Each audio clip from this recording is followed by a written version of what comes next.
Thank you for joining us again on our next Ask the Expert session, where I'm delighted to be joined by our sales expert, Nick Bramley from Impactus, and our marketing expert, Marianne Smith from Do Marketing. Hello to you both. Thank you for joining us. Hi, Sarah. I'm going to give both of them a quick chance to introduce themselves and tell us a little bit about why they're an expert in their field. And then we're going to go through some ideas to really help all our businesses watching plan for a really successful 2021. So Nick, do you want to give us a little introduction to yourself to start with?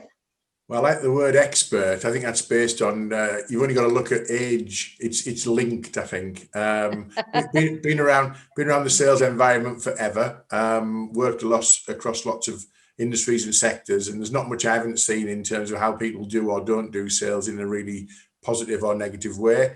I run a company called Impactus Group, and we're all about inspiring performance excellence. And that's really just about working with organizations who have got ambitions to be better in terms of their sales function. So whether that's training, advice and consultancy, or in some cases, coaching of individuals or small teams. Perfect. Thank you, Nick. And Marianne? I'm Marianne from Do Marketing. So I set up my business about 8 years ago to do marketing for companies. And then in the last 5 years, I've been concentrating on the customer journey and helping businesses maximize the customer journey to find the best customers. So my background was always as an internal marketing manager. So I would work with the leadership team, put the marketing strategy, the marketing plan, and put the marketing budget together to attract more of their best customers. So I'm really passionate about the customer journey and the customer experience, because I do believe the more you do for your current clients, the more they will talk about you, which leads to better results in terms of word of mouth, which leads to better results in terms of sales. Excellent. That's great. So just to launch us in, obviously as marketing and sales professionals, what have you noticed about this year in particular? Nick, let's come to you first. I've noticed that some businesses have absolutely thrived in the environment that we're in, and they've only thrived because I had a plan. Some businesses that you would have expected to do well took some wrong turns potentially in terms of either being too afraid of making positive decisions, furloughing staff too early, and not taking advantage of the conditions that were potentially out there. Don't get me wrong, it's been a really tough year, up and down.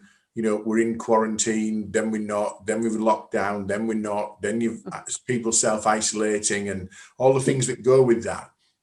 But I'm working with, at the moment, a small handful of businesses, which I always work on a regular basis, and they're all doing really well. And there's not enough of that story out there. There's all doom and gloom, but there's lots of businesses across pockets of this country that are very successful, and they're doing it because they've got a plan. Absolutely. Marianne, what are your thoughts? I think my kind of experience of this year is that companies are definitely more gracious and grateful. So Nick and I had this conversation, and what I mean by that is that good businesses stepped up and give more away, like yourself, Sarah, when daily updates on legislation and getting your team behind it and giving the free consultation. So that's the company being really gracious. And then on the opposite, you've got the companies who are really grateful of that help. So where they could have panicked in terms of marketing, I don't think businesses did. I think there was a time to market, there was a time to sell, and people stood back, they watched. But what I saw was, which was absolute music to my ears, that they homed in on the customers and put their arms around the customers, which was the right thing to do at that time. So I think coming out of this, if that stays, then that's fantastic. So that kind of gracious and grateful will stick in my mind for this year, definitely. Yeah, and as you've kind of both said, it's not all been bad news. There are businesses out there that have thrived this year. What do you think it is that they've done that puts them in that position? Marianne, from your perspective, what do you think they're doing well? I think they've took stock. They've realised what was happening.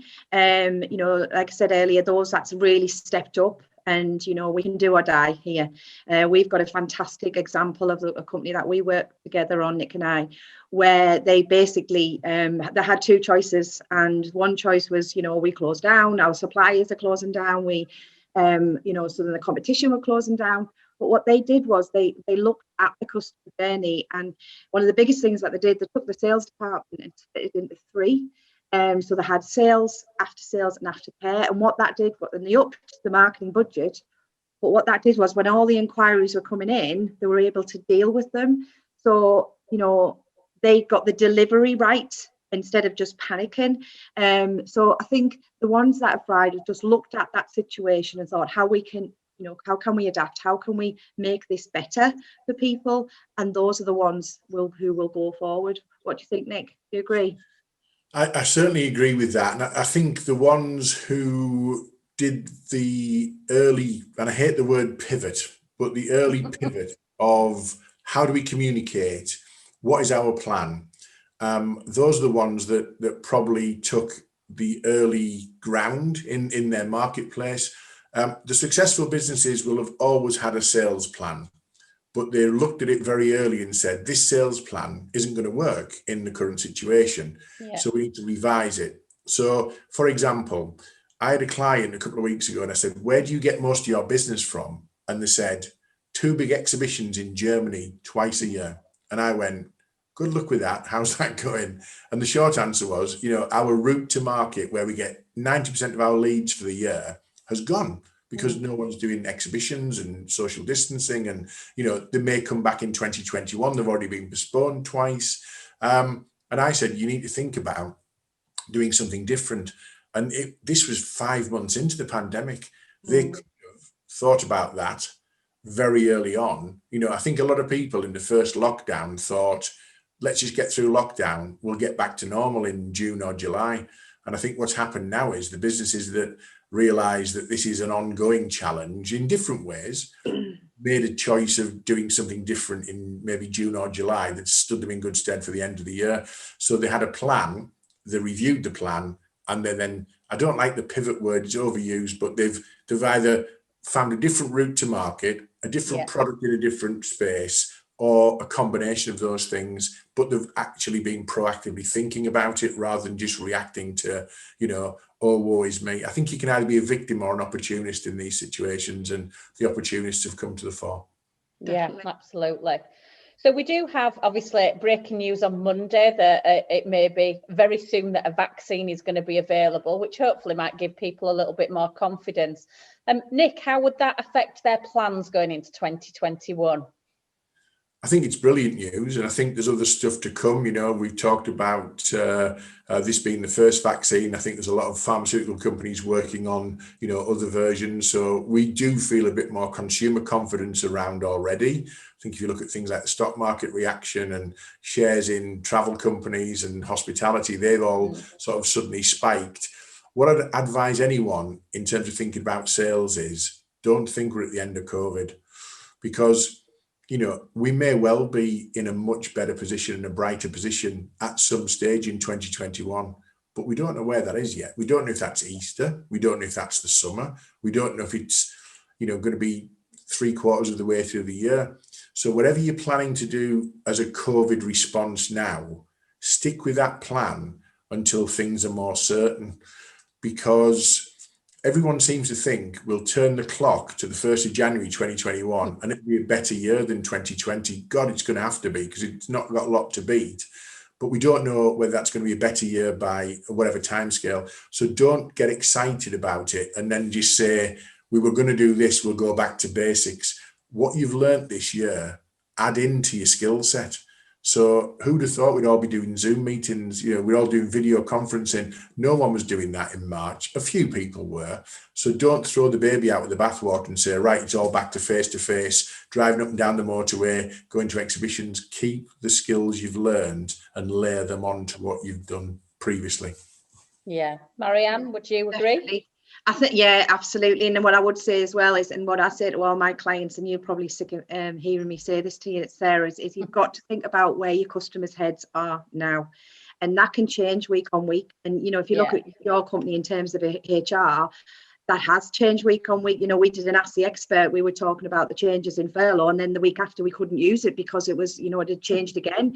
So I think through the periods is just constantly, you're not marketing your business, you're marketing the problem that customers have got right now. And those customers, those businesses that recognise that there are going to be peaks and troughs, like Nick says. It's not a case of rushing out there and go, oh, we can go back to our old marketing ways. And it's not, it's kind of thinking, right, where are my customers' heads right now? How can I fix their problem? And those will be the ones that will win, without a doubt. Yeah, absolutely agree with both of you on that. Can I just say, Sarah, I think you've also got to demonstrate that you are not taking risks as well too early. I think people want validation that you're working safely and you've still got COVID compliance at the heart of your engagement. So people can be rash, can't they? They get excited too early, and you know, don't throw that out as well, because you might find customers are still nervous about having a site visit from a sales rep, for example, or coming to your site to have a look at your, you know, facilities. So, you know, don't force the issue. Make sure your customers feel that it's right for them. And I'd concur with Marianne. Definitely. Absolutely. So Marianne, something that we talk about all the time is looking at the changes that this year has had in terms of trends, I suppose, for marketing and sales, Nick. Marianne, starting with you, what trends have you maybe seen this year establish that will really serve people well at the other side of COVID-19? So when we come through the pandemic and we are in a position that we've got a bit more certainty. You know what, I think it's really changed the way businesses think about marketing. You know, before they would think that marketing was all around attracting. We've got to attract, we've got to just keep on getting those leads in, keep on getting those inquiries in. And I think what it's done, and that's fine, that's the beginning of the customer journey, but I think what the pandemic's done is made people focus on the other side of the customer journey, really looking after the clients that they've got. I went back into my posts from that I'd done on LinkedIn throughout, you know, since the beginning of the original lockdown. The one that got the most views was when I did a post on Dan from White Star had rang Helen on your team and just asked how she was, just how are you? And she was like, yeah, I'm fine. And then he rang you and said, how are you? And I put that out as a post to say, you know, I hope this continues after, you know, when things do go back to normal, that we are still thinking about people that we're working with. So I think, you know, if that remains, then I'll be happy. But I do think that people will continue to look after the customers more and see the marketing behind, you know, the power of marketing behind retention and advocacy as much as they do, you know, raising awareness and the website and all the other things that they thought marketing was before. Yeah. What about sales, Nick? What kind of trends do you think will continue?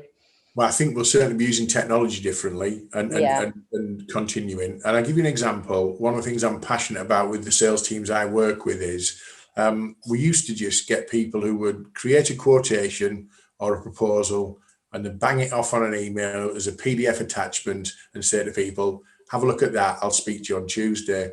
There is absolutely no need to do that ever again. Because what you can do is you can create a nice visual presentation of a proposal in PowerPoint or Prezi or whatever you want to use it for that. And then what you do is you say to the client, I want to set up a proposal presentation Zoom call on Tuesday. And they say, why are you doing that? It's how we work. It's what we do. I want to present it to you. And I'm teaching all my clients to do that. And what happens is you control the release of that information visually. You can embed video, animation, infographics, some really good high quality content. You don't have to be a graphic designer, just use PowerPoint. But then what you're doing is you're taking them down a journey on the delivery of that proposal. And the last thing you talk about is the investment they're going to make in working with you.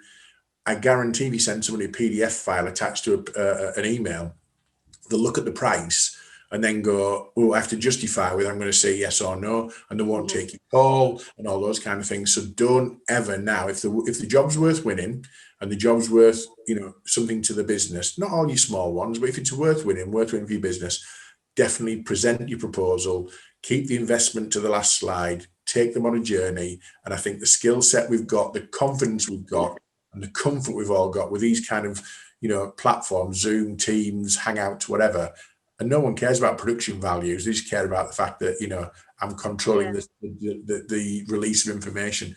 That's a massive game changer for people. Definitely. Yeah, absolutely. Great idea as well. So we're in November, we're nearing the end of 2020, and I know when we speak to lots of businesses, this is typically a time of year where they're starting to take stock and think about their plans going into 2021. So what advice would you give businesses about their marketing or sales plans or ambitions going into next year? Nick, let's come to you first. What advice would you give them? Okay, I would say look at 2020 and be realistic about where you've got to. If you're anywhere near what was your original forecasted sort of level of revenue and profit, then hats off, well done. But then look at 2019 and say, you know, what were we doing then that, if we can take the pandemic out of the equation, means that, you know, it's the pandemic that's caused us to slip or fall or drop behind our forecast. But what I would say is blend the two together. You know, what did you used to be good at?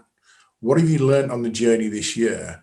Stop the hamster wheel right now in November and write your sales plan for 2021, and write 2 sales plans. One for 2021, clear road ahead, no problems. And I would say assume that's from Easter.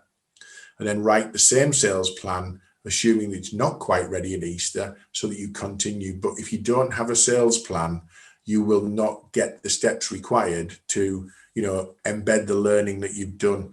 Don't be frightened of change. Don't be frightened of not going back to 2019 and looking at it and going, we used to do that. That feels like a black and white TV in a digital world now. Why would we drive 60 miles for a meeting when we could do, you know, 20 minutes on a Zoom call? What are we doing? You know, so it's all of those things, but it has to start with a plan. I'll give you a fag packet strategy. Who, what, why, where, when. That's it. Who I want to talk to? Why would they listen? When's the best time to get in touch with them? How do I get at them? And what's the purpose of the reach out? Fag packet sales planning, but do it now whilst we're ready for 2021. Absolutely, great advice. Marianne, what about from your perspective? Yeah, definitely have the plan, and a really kind of simple plan is to walk in your best customer's shoes. So, you know that I work on the 6 stages of the customer journey. So how are they able to revisit that? You know, what you did in 2019 is different to 2020. It'll be different to 2021. So if you look at something like awareness, you know, revisit your social media. Is your, you know, are your bios right? Is your messaging right? You know, is your content right? You know, I'll give an example in a moment of what we did, Sarah. But then, you know, revisit your website. Are the key messages right for how people are now? You know, your inquiry. So Nick mentioned before about, you know, presenting the proposal back. You know, I used to drive from Guiseley to Wakefield for a meeting. Crazy. I don't do that now. I present my proposal back. So revisit that. Then further down the customer journey, you know, are we giving our clients the best customer care that we can? And then, you know, leading that on to advocacy. Are we getting enough case studies and Google reviews, and can we put those systems in place that after every project, can we ask for a LinkedIn recommendation? Just walk through that journey in your customer's shoes and just revisit it.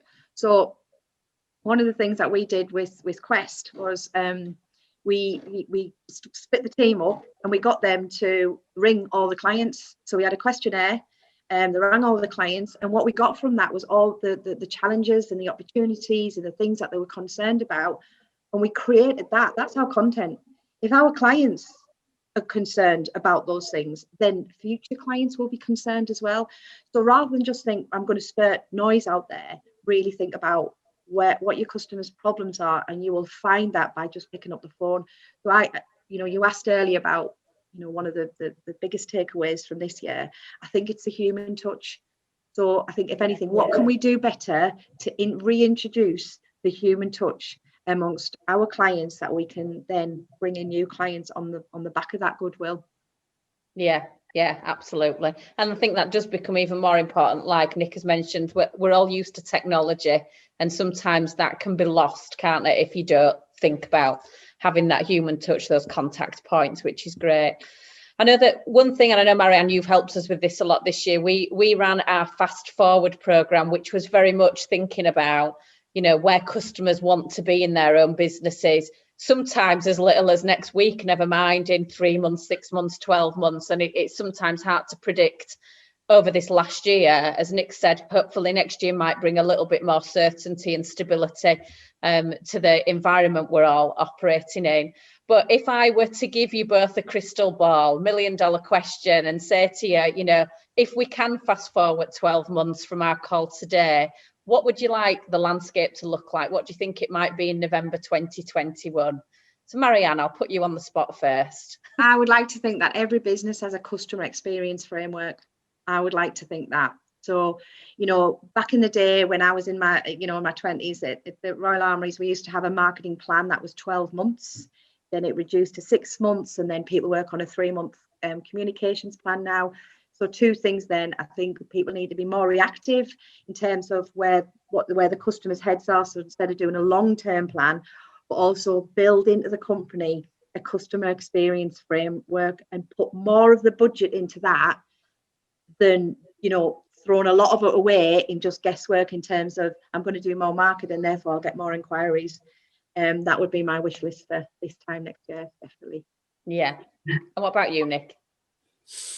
I work with a lot of UK manufacturers, and I'm passionate about quality and UK manufacturing, and, you know, as a whole, it's got a lot to offer.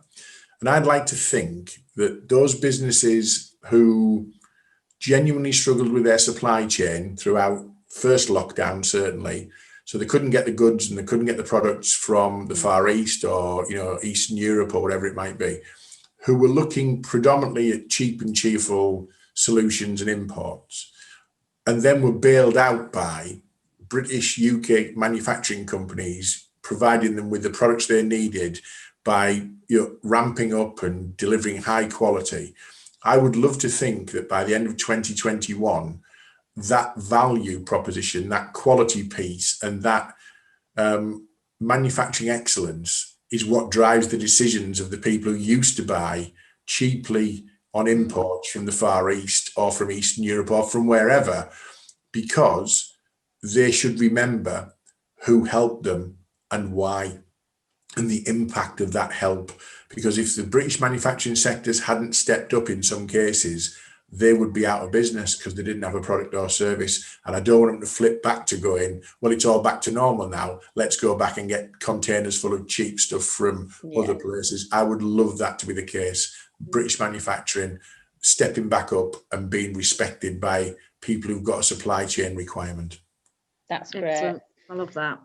Listen, that's all my questions. Thank you both so much for joining me on this session. I hope everybody watching has found some really good tips and guidance that they can take away from today's Ask the Experts, but with both of you on today.